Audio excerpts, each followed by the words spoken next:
আসসালামু আলাইকুম। Teaching with Fahmida চ্যানেলে আপনাদের সবাইকে স্বাগতম। আজকে আমরা নবম দশম শ্রেণীর বাংলা ব্যাকরণ বইয়ের পরিচ্ছেদ ১ পড়ব। পরিচ্ছেদ ১ হচ্ছে ভাষা ও বাংলা ভাষা। চলো শুরু করা যাক। ভাষা ও বাংলা ভাষা, এখানে দুইটা টপিক পড়লে কিন্তু আমাদের পরিচ্ছেদ একটা শেষ। প্রথম টপিকটা হচ্ছে যে ভাষা। দেখো, যার মাধ্যমে মনের ভাব সম্পূর্ণরূপে প্রকাশ করা হয় সেটাই হচ্ছে ভাষা। এখানে মনের ভাবটা কিন্তু সম্পূর্ণরূপে প্রকাশ করতে হবে, তখনই কিন্তু তা ভাষা হবে। তারপর হচ্ছে ভাষার গঠনটা আমাদের মনে রাখতে হবে। ভাষার গঠন সাধারণত প্রথম ধ্বনি থেকে শব্দ, শব্দ থেকে বাক্য, অবশেষে ভাষার উৎপন্ন হয়। ধ্বনিটা কি?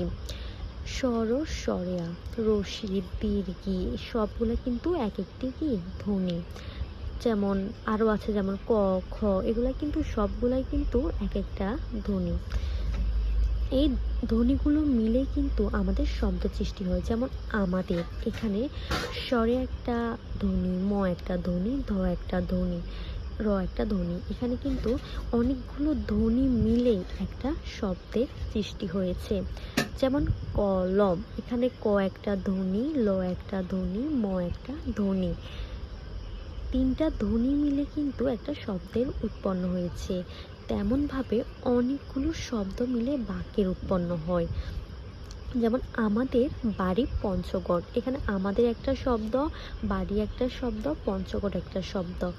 এই পুরোটাই হচ্ছে একটা বাক্য। এভাবে কিন্তু ধ্বনি, ধ্বনি থেকে শব্দ, শব্দ থেকে বাক্য, আর অনেকগুলো বাক্যের মিশ্রণে কিন্তু ভাষাটা আসে। দেখো, ভাষার টপিক যেটা আছে ওখানে এত বোঝার কিছু নেই। আমাদের বুঝতে হবে যে ভাষাটা কি আর ভাষার গঠন, এই দুইটা জিনিস বুঝলে এখানে হবে। দেখো, প্রথম টপিক থেকেই আমরা গুরুত্বপূর্ণ দুইটা এমসিকিউ দিচ্ছি, যেটা পরীক্ষায় আসতে পারে কম বেশি। যেমন দৃষ্টিশক্তিহীনদের জন্য কোন ভাষা ব্যবহার করা হয়? বেল পদ্ধতি। এটা আরেকভাবে আসতে পারে, যেমন উঁচু নিচু হাত দিয়ে বোঝা যায়, ধরলে বোঝা যায় কোন ভাষা পদ্ধতি? বেল পদ্ধতি। তবে বেশি সম্ভাবনা হচ্ছে যে দৃষ্টিশক্তিহীনদের জন্য কোন ভাষা ব্যবহার করা হয়? বেল পদ্ধতি। কোনটি ভাষার প্রধান রূপ? দেখো, ভাষার তো অনেকগুলো রূপই আছে। লিখিত রূপ আছে, মুখে উচ্চারিত রূপ আছে, ইশারা ভাষা একটা আছে। এখানে কিন্তু দেখো, প্রধান রূপটা হচ্ছে কিন্তু মুখে উচ্চারিত যে ভাষা, ওটাই হচ্ছে কিন্তু এটার প্রধান রূপ। এগুলো কম বেশি আসতে পারে। তারপর বোর্ড পরীক্ষার জন্য এতটা ইম্পর্টেন্ট না, তারপরও মানে পড়ে রাখলে ভালো হয়। তারপর আমরা সেকেন্ড টপিকে যাব। সেকেন্ড টপিক হচ্ছে যে বাংলা ভাষা। ঠিক আছে, এখানে কিন্তু সেকেন্ড টপিক হচ্ছে যে বাংলা ভাষা। এখানে আমি তোমাদের কয়েকটা টপিক পড়িয়ে দেবো, টপিকগুলো পড়লে কিন্তু হয়ে যাবে। চলো শুরু করা যাক। বাংলা ভাষা। আচ্ছা, ভাষাটা হচ্ছে যে মনের ভাব সম্পূর্ণরূপে প্রকাশ করাটা হচ্ছে ভাষা। তাহলে হচ্ছে বাংলা ভাষাটা তাহলে কি হবে?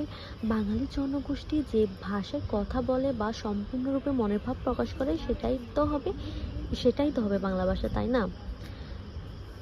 এখন দেখো, বাংলা ভাষায় কথা বললেই মোট 30 কোটি লোক। তার মধ্যে কিন্তু ভাগ রয়েছে। 16 কোটি হচ্ছে বাংলাদেশে, আর 10 কোটি হচ্ছে পশ্চিমবঙ্গের।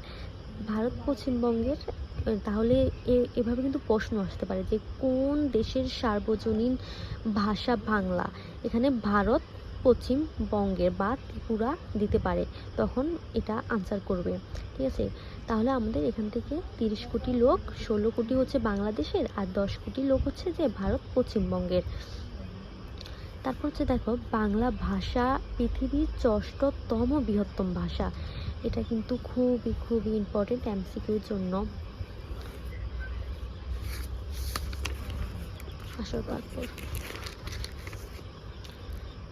আচ্ছা, পৃথিবীর সবগুলো ভাষা পরিবারের সদস্য।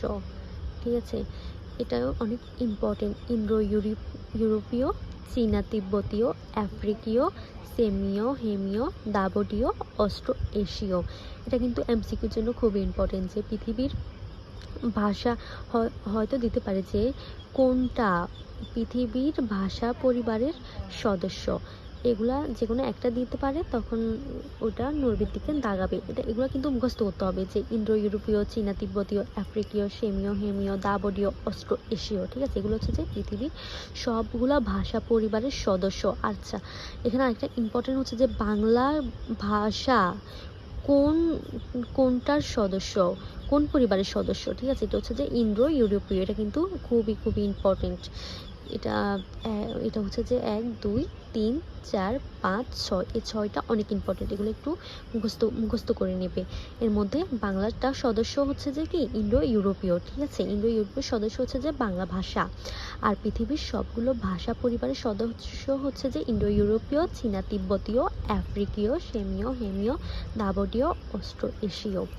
ইন্ডো ইউরোপীয় থেকে কিভাবে বাংলা ভাষা এসেছে, এটাও খুবই একটা ইম্পর্টেন্ট টপিক। যে ইন্ডো ইউরোপীয় থেকে প্রথমে ইন্ডো ইরানীয় হয়েছে, তারপর ভারতীয় আর্য হয়েছে, তারপর প্রাকৃত হয়েছে, তারপর কিন্তু বাংলা ভাষার উৎপত্তি হয়েছে। বাংলাটার সদস্য হচ্ছে যে ইন্ডো ইউরোপীয়, কিন্তু ইন্ডো ইউরোপীয় থেকে অনেক প্রক্রিয়ার মাধ্যমে এই জিনিসটা বাংলা ভাষা হয়েছে। ইন্ডো ইউরোপীয় থেকে ইন্ডো ইরানীয়, ইরানীয় থেকে ভারতীয় আর্য, ভারতীয় আর্য থেকে প্রাকৃত, প্রাকৃত থেকে বাংলাটার উৎপত্তি হয়েছে। বাংলা ভাষার লিখিত রূপের প্রাচীনতম নিদর্শন হচ্ছে চর্যাপদ। এটাও অনেক অনেক ইম্পর্টেন্ট, চর্যাপদ।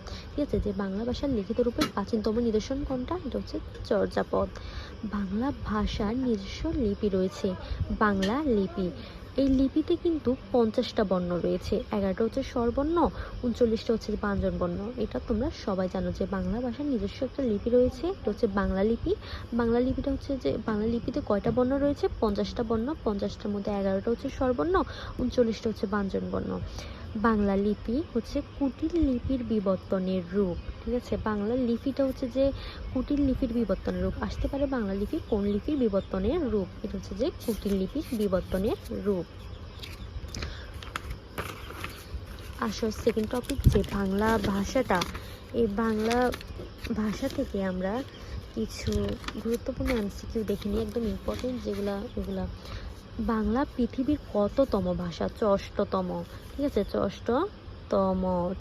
আমার হাতের লেখা এতটা ভালো না, আশা করি তোমরা বুঝতে পারছো।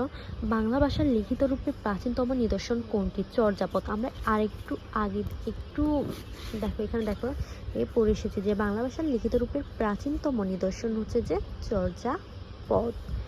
এটা অনেক ইম্পর্টেন্ট, আসতে পারে এমসিকিউতে। বাংলা ভাষার লিখিত রূপ চর্যাপদ, এটা বলেছি। বাংলা ভাষার নিজস্ব লিপির নাম কি, বাংলা লিপি।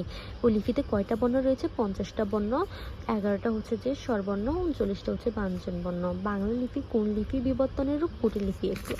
একটু আগে পড়ে এসেছি যে বাংলা লিপি হচ্ছে যে কুটিল লিপির বিবর্তনের রূপ। দেখো এখানে কাহিনী, বইতে যে কাহিনীটা রয়েছে এগুলো কিন্তু এটাই বলেছে যে ইন্ডো ইউরোপীয়, চীনা তিব্বতীয়, আফ্রিকীয়, এগুলো হচ্ছে যে কি ভাষা পরিবারের সদস্য। বাংলা সদস্য হচ্ছে ইন্ডো ইউরোপীয়। আর দেখো ইন্ডো ইউরোপীয় থেকে কিভাবে আমাদের বাংলা ভাষাটা এসেছে, এটা হচ্ছে একটা প্রক্রিয়া। ঠিক আছে, একটা প্রক্রিয়ার মাধ্যমে এটা এসেছে যে প্রথমে ইন্ডো ইউরোপীয় থেকে ইন্ডো ইরানীয় থেকে ভারতীয় আর্য, ভারতীয় আর্য প্রাকৃত, তারপর হচ্ছে বাংলা ভাষা। দেখো এখানে কিন্তু খুব ইম্পর্টেন্ট নৈর্ব্যক্তিক হচ্ছে এগুলা। আর এখান থেকে তোমরা শুধু পৃথিবীর সবগুলো ভাষা পরিবারের সদস্যগুলো মুখস্থ করবে, আর ইন্ডো ইউরোপীয় থেকে কিভাবে আমাদের বাংলা ভাষাটা এসেছে এই প্রক্রিয়াটা মুখস্থ করবে। আশা করি এগুলো পড়লে কিন্তু আমাদের পরিচ্ছেদ একটা শেষ হয়ে যাবে, পরিচ্ছেদ একটা সম্পূর্ণরূপে শেষ হয়ে যাবে, আর কোনো এখানে ঝামেলা থাকবে না। ঠিক আছে, আর তোমরা যদি কোনো প্রশ্ন থাকে তাহলে আমাকে কমেন্ট বক্সে জিজ্ঞাসা করতে পারো।